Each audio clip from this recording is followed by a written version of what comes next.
Le diagnostic de dysfonction érectile, c'est une définition. C'est quelqu'un qui n'arrive pas à avoir un rapport depuis au moins 3 mois. Il n'a pas de rapport satisfaisant. On a un score qu'on appelle l'IEF où on arrive à classer un peu si on a une dysfonction érectile modérée, légère ou sévère. La dysfonction érectile, quand elle s'installe de façon prolongée, c'est qu'il y a des facteurs de risque cardiovasculaire qui sont là. Ça ne vient pas par hasard. On a une échelle de médicaments. Alors, AVS avec Philippe Robichon. À votre santé, le mardi, on parle de sexualité avec Nadia El-Bouga qui est avec nous. Bonjour Nadia. Bonjour Philippe, bonjour à toutes et à tous. Bienvenue, vous êtes sage-femme et sexologue clinicienne.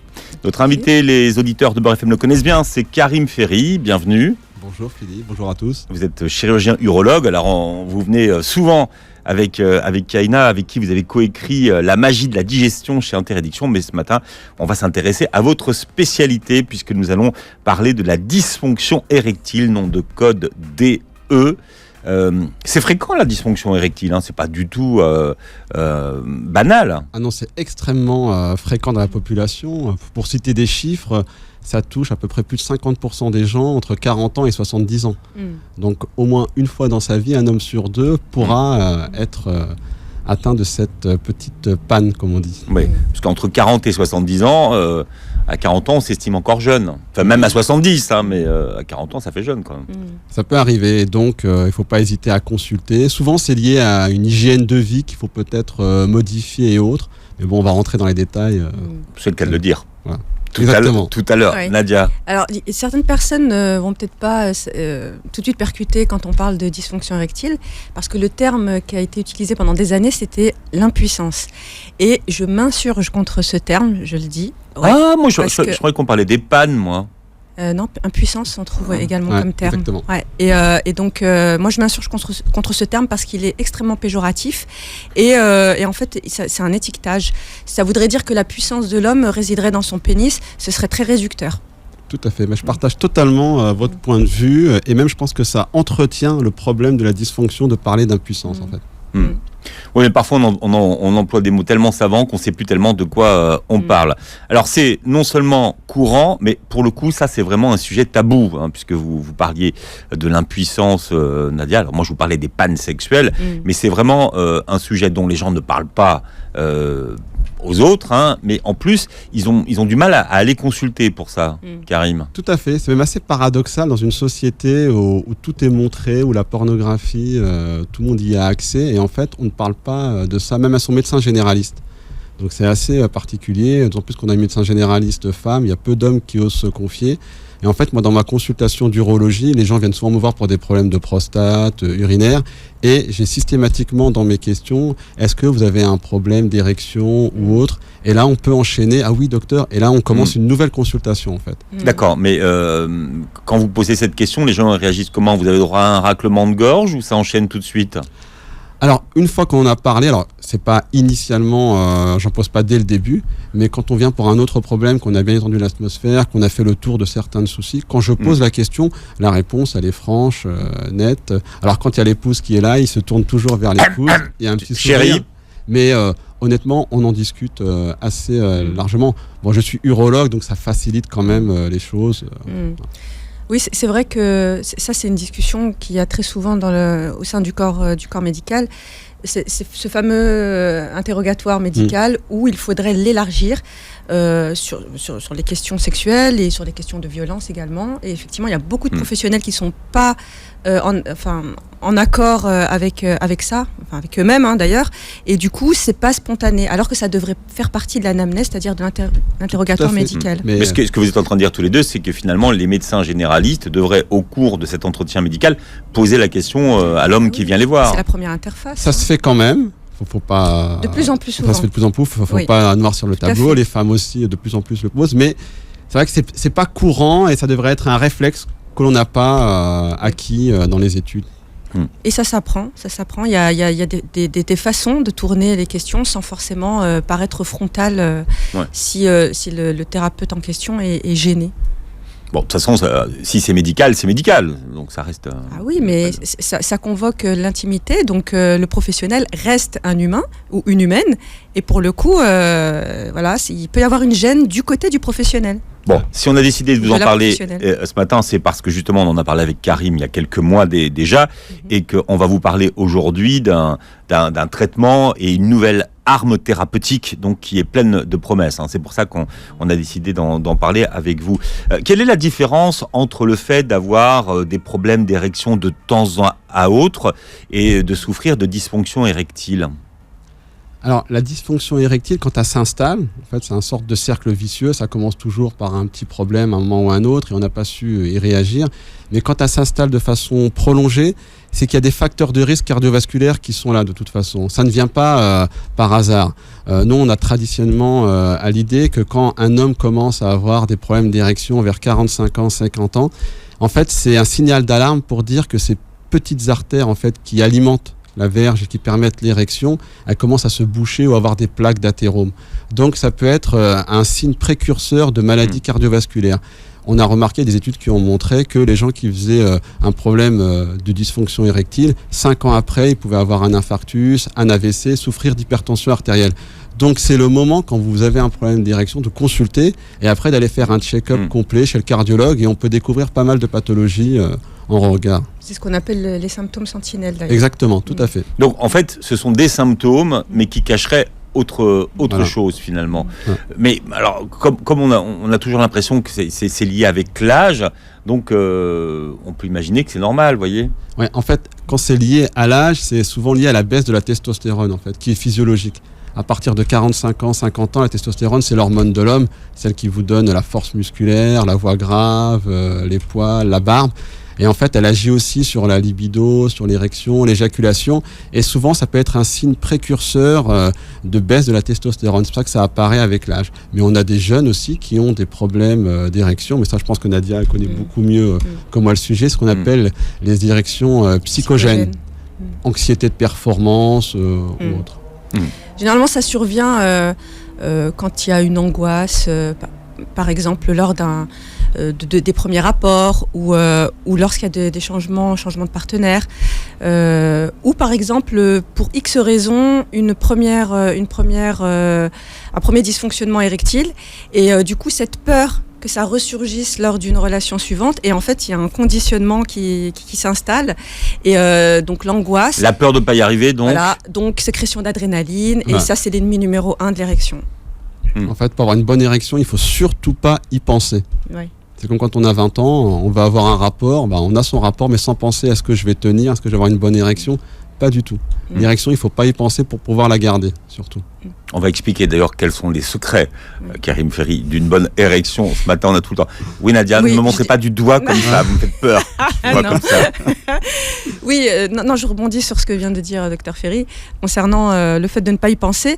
Alors, c'est compliqué pour les jeunes hommes de ne pas y penser parce que vous avez parlé de pornographie tout à l'heure, on est justement dans une société où il y a une représentation vraiment complètement façonnée, erronée de la virilité. Et pour le coup, avec tout ce que la pornographie installe comme script sexuel duquel on peut difficilement sortir et déroger. Enfin, on peut en sortir, mais les jeunes en sortent difficilement parce qu'ils ont ça comme repère. Et du coup, c'est dans ces situations-là que certains jeunes hommes sont confrontés pour la première fois à une dysfonction érectile. Alors, docteur Ferry, on a parlé du symptôme et de signes avant-coureurs de pathologies souvent cardiovasculaires, mais il n'y a pas que les pathologies cardiovasculaires que ça peut révéler aussi. Oui. Il y a d'autres pathologies. Alors, en fait, la dysfonction érectile, quand elle est souvent liée à un problème de testostérone, c'est des gens qui commencent un petit peu à être irrités, à être agacés pour un oui, faire de la dépression. Et ça peut être un signe avant-coureur de pathologies comme ce qui peut arriver sur le diabète, puisque le diabète, l'obésité, le syndrome métabolique, ça entraîne des dysfonctions érectiles. Donc quand on commence à avoir des problèmes d'érection, il faut surtout faire un check-up complet du patient et faire un bilan sanguin sur son cholestérol, sur sa glycémie, faire un bilan cardiovasculaire, c'est extrêmement important.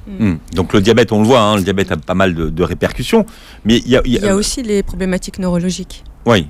Les hommes, par exemple, qui ont des scléroses en plaques ou d'autres pathologies neurologiques peuvent présenter des dysfonctions érectiles. ou des personnes. Alors moi j'ai découvert ça par contre j'ai découvert ça récemment, les problématiques d'hernie discale, tout ce qui est pincement peut provoquer de temps Dr Ferry à a autre. pas l'air. Dans ma pratique, j'en ai pas j'en vois pas des masses, énormément, alors que je vois pas mal de gens, parce que moi, comme je fais des problèmes de colique néphrétique, souvent c'est un diagnostic différentiel avec les problèmes de hernie, les douleurs lombaires et autres. Et donc, j'en retrouve pas tant que ça. Mais après, il y a des papiers qui sortent, on peut tout voir, parce que voilà, la relation, elle est un peu difficile entre ce qu'on se constate et de faire un lien étroit avec l'évidence-based médecine, c'est un peu difficile. D'accord. Mais alors, vous n'avez pas... Les situations de handicap aussi, il ne faut pas oublier, des personnes qui ont une section de la moelle épinière. Bien sûr, les paraplégiques, là, mais là on a d'autres solutions, c'est un peu plus radical, on a d'autres techniques qui sont pas présentes pour tout le monde, mais donc on a des techniques médicamenteuses et chirurgicales surtout qui rendent énormément service pour ces patients-là. On en parlera après, oui. Vous n'avez pas évoqué la prostate. Alors, est-ce qu'il y a un lien entre, par exemple, l'adénome de la prostate ou le cancer de la prostate et la qualité de l'érection et des dysfonctionnements érectiles? Alors, on a remarqué que les gens qui avaient des problèmes d'adénome de prostate, qui sont gênés au niveau urinaire, les gens qui ont des symptômes urinaires, c'est-à-dire qui ont des fréquences qui vont uriner souvent le matin, la nuit, qui ont un jet qui est pas très fort, ils sont obligés de pousser pour uriner. On a remarqué que ces gens-là avaient des problèmes parfois de dysfonction érectile. Et quand on améliorait la qualité urinaire avec des traitements, moi j'aime bien donner de la phytothérapie, c'est du permixon, c'est des extraits de palmier. Ça améliore pour la prostate. Pour la prostate, comment ça s'appelle ça peut appeler soit le tadénan ou soit le permixon. C'est très bien, c'est des bons médicaments qui marchent bien, qui font peu d'effets secondaires, qui sont assez efficaces. C'est ce qu'on donne en première instance. Et on a remarqué que ces gens-là, quand ils sont améliorés au niveau urinaire, ils ont une amélioration de leur qualité érectile. Ou inversement, quand j'ai opéré des gens pour des adénomes de prostate, ils me disent « Docteur, c'est fou, mais là, ça marche beaucoup mieux maintenant au niveau de l'érection. » Donc, il y a une corrélation. Avec le cancer de prostate, pas du tout. Là où ça influe, c'est quand on a opéré les gens du cancer de la prostate, on a fait de la radiothérapie, effectivement. Après, on a des problèmes d'érection parce qu'on a touché au nerf érecteur. Donc là, c'est plus complexe.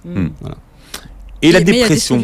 Bien sûr, on en a tout le temps. Moi, je dis toujours aux patients, quand ils viennent me voir, l'érection, je pourrais vous la rendre. L'érection, c'est rendre une verge rigide et dure. C'est du sang qui arrive dans la verge. Ça, je sais le faire. J'ai un arsenal thérapeutique qui est divers et varié. Ça, je peux le donner.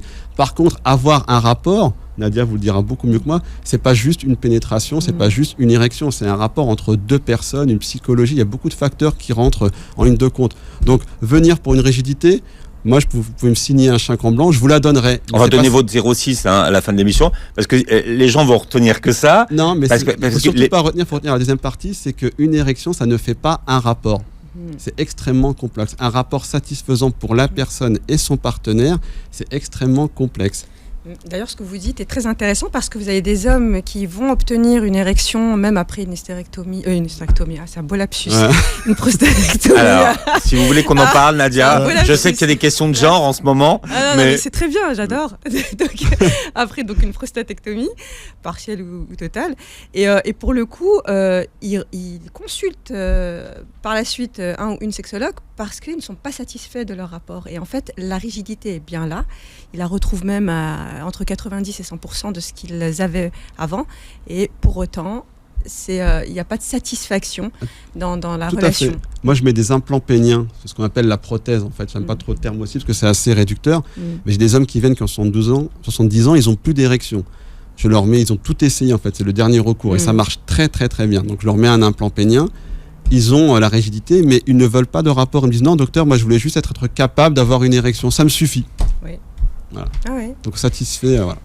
C'est ce que je disais en introduction, c'est-à-dire cette notion, on a tellement en fait, la société est imprégnée de ça, c'est-à-dire quel que soit le genre, que finalement l'homme en fait serait tout simplement, pardonnez-moi le terme, mais un pénis sur pattes et après un phallus. C'est joli ça, Nadia. Alors ça. Non mais disons les mots, les choses clairement, c'est ça. C'est-à-dire que finalement l'homme serait un homme et aurait une virilité que s'il serait en capacité de démontrer une érection et une érection très rigide. Donc il faut sortir et déconstruire en fait ces représentations-là. En tout cas, vous êtes plein d'espoir. Finalement, vous dites que et ça c'est important de savoir que vous pouvez restituer l'érection de tout le monde, hein, finalement, de tous ceux qui en ont la demande, on va dire. Voilà, la fonction érectile, mais pas le rapport. Ça, j'insiste dessus, parce que c'est extrêmement important. Alors on précise, il peut restituer la fonction érectile des hommes qui ont un pénis. Précise. Les femmes ont aussi une érection clitoridienne, hein, donc voilà, il faut citer les choses précisément. Bien. Voilà. Vous avez raison, Nadia. Ah ben oui. C'est important. Bon, la cause, on l'a vu tout à l'heure, c'est la base, hein, la cause du dysfonctionnement. Aujourd'hui, on n'a pas parlé des dépressions aussi, hein, tout à l'heure. Oui. En fait, la Les états dépressifs. Ça peut être une cause comme une conséquence de la dysfonction érectile. Parce que comme on a une dysfonction érectile, après on a une dépréciation de son image et on peut basculer sur une dépression en sachant qu'il y a aussi des hommes qui ont des déficits en testostérone et ça favorise aussi les dépressions. Et la dépression en elle-même et surtout les traitements antidépresseurs favorisent aussi la dysfonction érectile. Donc c'est un cercle vicieux, c'est le serpent qui se mord la queue. Une fois qu'on est rentré dans ce cercle, c'est sûr. Oui, la queue, oui. Bon, Philippe a l'esprit. Alors là, je suis joueur. Alors aujourd'hui, Charles, ce n'est pas moi. Je suis joueur. J'ai pas dormi de toute la nuit à cause de l'émission, donc maintenant je me défoule. Oh le pauvre chou. Les érections nocturnes qui vous ont perturbé. C'est exact. Il a voulu jouer. C'est bien fait pour moi. C'est bien fait pour moi. Voilà. Pense sur le bec. Est-ce qu'il y a d'autres traitements, puisque vous parliez de la classe des antidépresseurs, mais est-ce qu'il y a d'autres traitements qui ont pour effet secondaire d'avoir un impact sur les dysfonctions érectiles? Encore le serpent qui se mord la queue, si je puis me permettre. Il y a les traitements antihypertenseurs, comme les bêta-bloquants ou les inhibiteurs calciques. C'est des traitements qui sont très bien tolérés pour les patients qui font de la tension, mais malheureusement, ça entraîne aussi des problèmes d'érection. Donc là, il faut voir le cardiologue pour modifier le traitement. Mais il faut surtout, quand on parle d'hypertension, il faut revenir à la base parce qu'il n'y a pas que les traitements médicamenteux qui permettent d'améliorer la dysfonction érectile. Il y a l'hygiène de vie, c'est extrêmement important. Le régime méditerranéen est le meilleur régime qui permet de ne pas grossir, de faire de syndrome métabolique et donc d'avoir de bonnes érections. Il y a l'activité physique qui est primordiale, faire au moins une demi-heure d'activité physique, soit en aérobie, musculaire, ça favorise la testostérone, ça favorise l'érection aussi. Le sommeil, c'est quelque chose qui est négligé, mais à un point dans notre société qui est extraordinaire. On a remarqué depuis les études, en 100 ans, on a perdu 2 heures de sommeil. Pour les hommes en général, ils dorment 6 heures par nuit alors qu'il en faut entre 7,5 et 8 heures pour avoir une bonne érection, parce qu'il y a la sécrétion de la testostérone qui se fait pendant la nuit avec la mélatonine. Donc c'est extrêmement important. C'est-à-dire que la testostérone est sécrétée la nuit. Exactement, on a le pic à 8 heures du matin. C'est pour ça que le matin on se sent bien et qu'il ne faut pas hésiter à avoir un rapport. On est dans les meilleures conditions, je pense.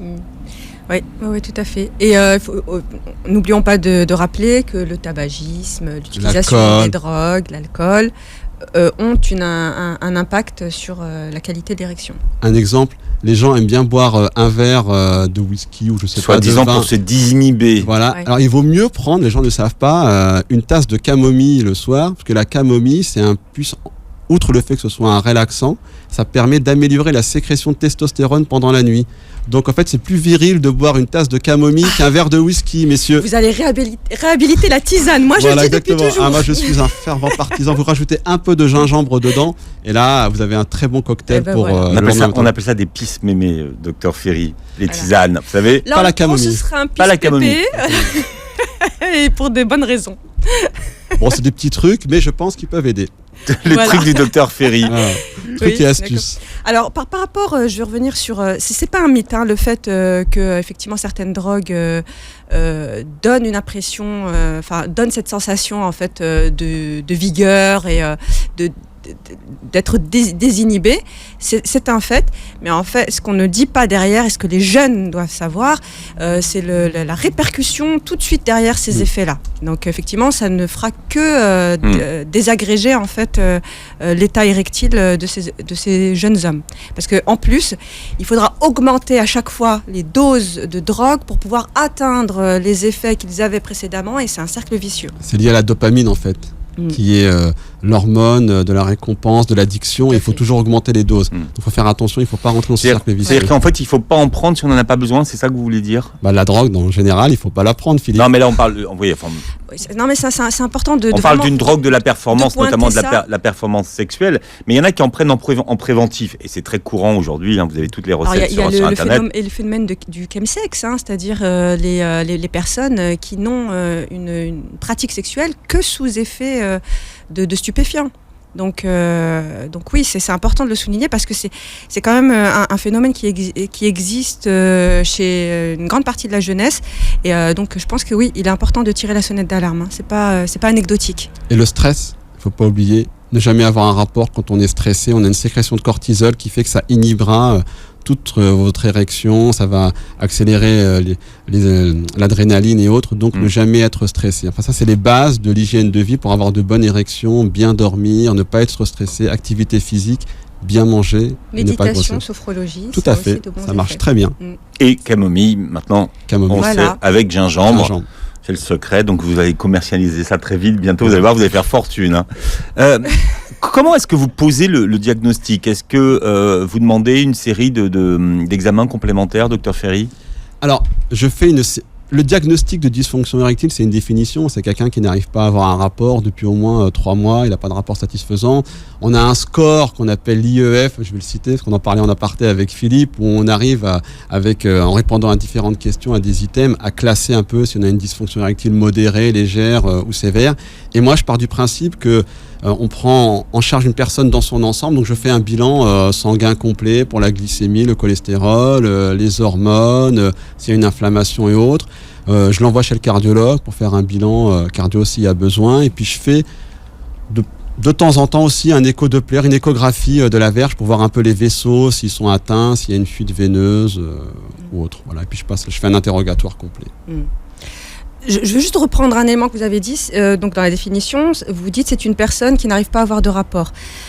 Je serais un petit peu plus précise parce qu'on peut, rapide, oui, non mais parce qu'en plus c'est ce qu'on trouve dans les bouquins de sexo.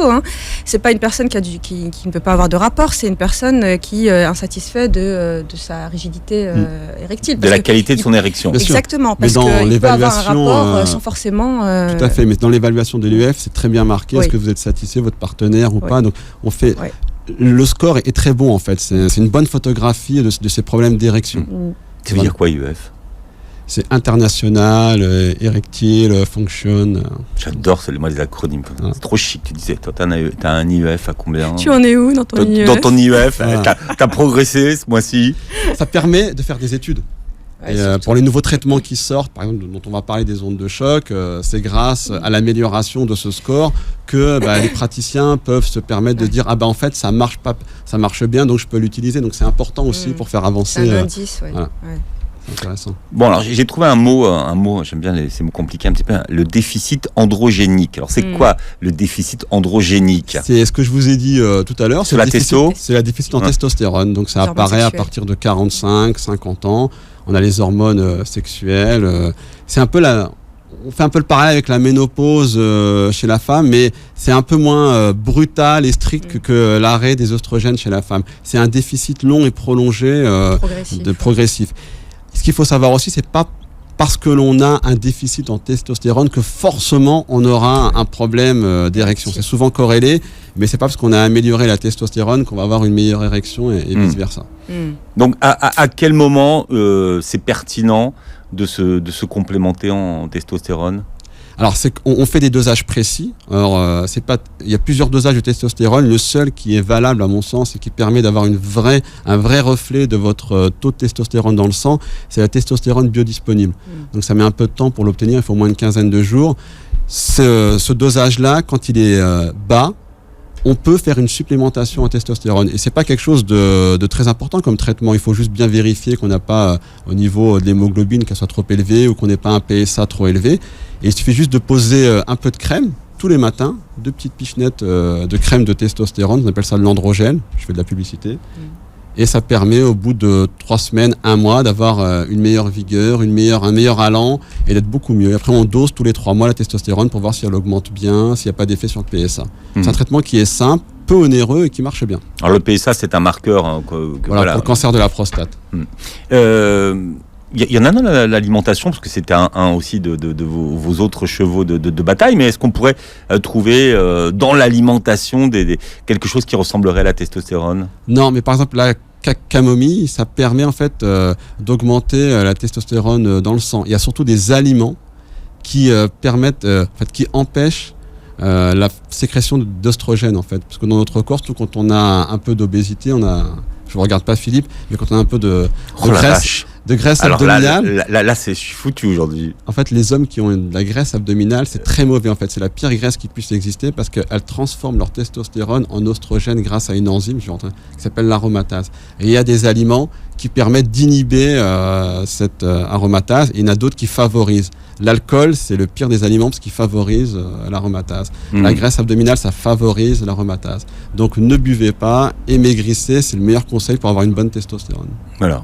Ça, mais vous savez, aujourd'hui, les gens aiment bien les recettes un peu miracles, donc finalement, ils ont besoin, vous savez, la petite pilule bleue. On est aussi dans une société où on veut un résultat immédiat. Voilà. Mais après, vous venez justement de le dire, c'est pas un résultat immédiat, c'est un travail, c'est une prise en charge, c'est une médecine participative. Il faut être acteur de sa prise en charge. Donc c'est quelque chose qui vient pas tout de suite, ça prend des mois avant d'avoir un bon résultat. C'est même une médecine préventive, c'est-à-dire qu'il faudrait en fait déjà sensibiliser les jeunes hommes quand ils sont garçons en réalité. Parce que c'est vrai que il y a encore des hommes qui ne savent pas, par exemple, que le tabac a un impact sur leur future érection. Donc, leur spermatozoïde, surtout. Et tout à fait la quantité la et la fertilité. qualité des spermatozoïdes. Donc, du coup, ça, c'est un travail qui, me semble-t-il, entre dans l'éducation dans la prévention. Aux sexualités. Et c'est ce qui manque un peu en France, c'est qu'on est dans l'immédiatité, on traite la conséquence, mais on fait jamais attention à ce qui se passe en amont. C'est-à-dire la prévention qui coûte pas si cher que ça, mais il faut prendre le temps, il faut éduquer les gens. On est beaucoup dans le curatif Totalement. En France, en Occident de manière générale. Il va falloir choisir, soit être musclé, soit avoir des érections de bonne qualité, docteur Ferry. Non, mais pas trop de testostérone parce que ça peut nuire aussi. Il y a une rétroaction et donc on peut gonfler ses muscles, mais ça peut donner à terme une atrophie des testicules, un problème de fertilité et autres. Donc il ne faut pas abuser des bonnes choses, comme on dit. Mais c'est quand on prend des voilà, c'est traitements. dans les salles de musculation et autres, il faut faire attention à cet excès-là. Le vélo, est-ce que ça nuit à la qualité des érections ? Alors, le vélo, c'est particulier. Ça entraîne quelques problèmes au niveau de la prostate, ça fait un peu d'hypertrophie, un peu d'inflammation, donc c'est des gens qui sont un peu gênés au niveau urinaire.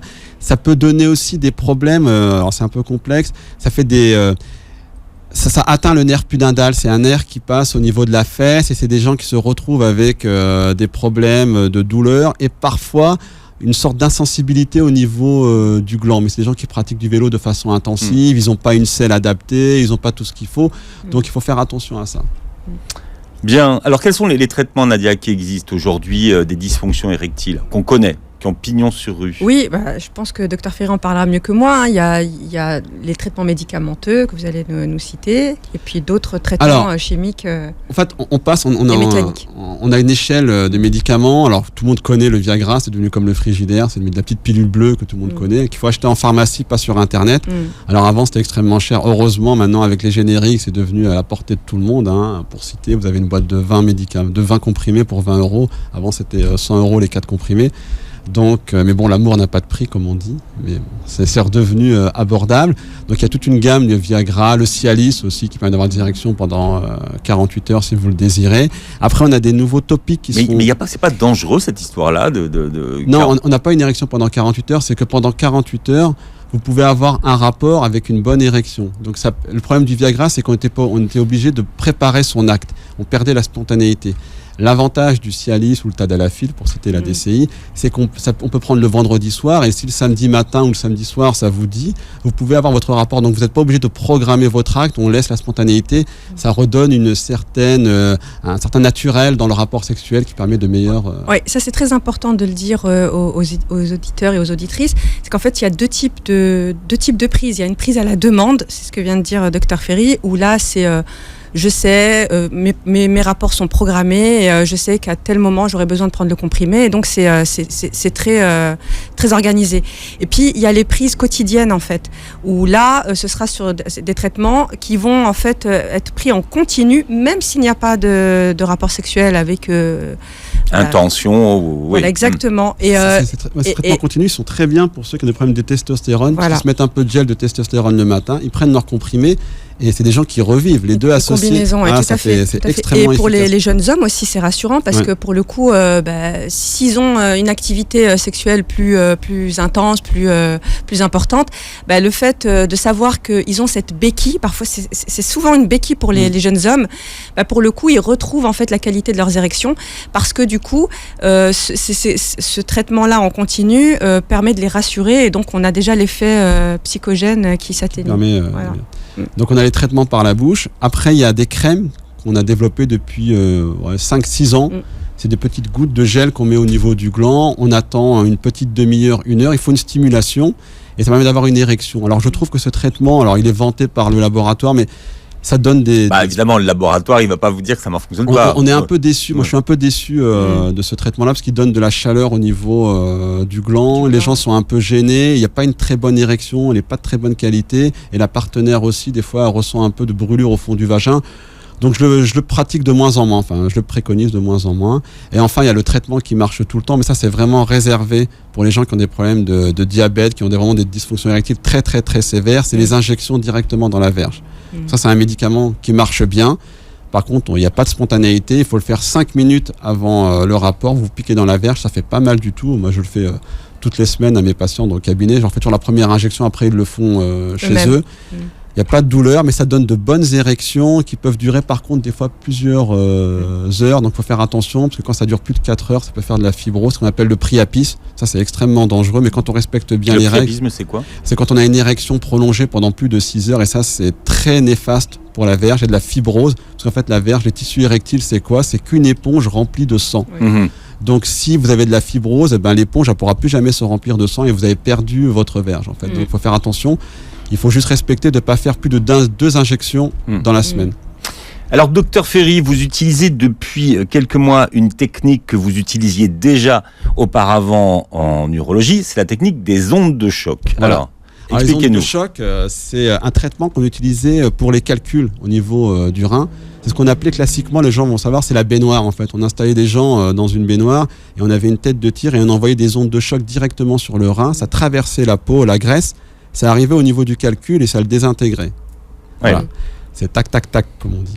Et en fait, on a réussi à développer des petites machines miniaturisées avec des ondes de choc beaucoup moins importantes et on le fait au niveau de la verge.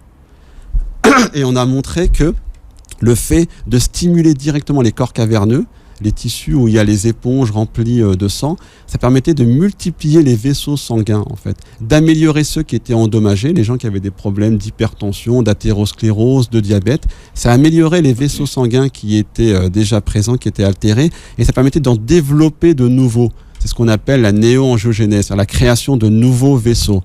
Et on a montré avec des études que, au niveau des échographies, que le flux sanguin était amélioré, et on a vu avec le fameux score IEF qu'il y avait une amélioration manifeste et certaine des scores. Les gens étaient améliorés de 5-6 points. Ils avaient des érections de meilleure qualité. Pour des gens pour qui les traitements dont on a parlé, le Viagra ou le Cialis, étaient plus efficaces, ça permettait de retrouver des érections. Et surtout, il faut bien le noter, c'est les traitements comme le Viagra ou le Cialis, vous l'utilisez au coup par coup.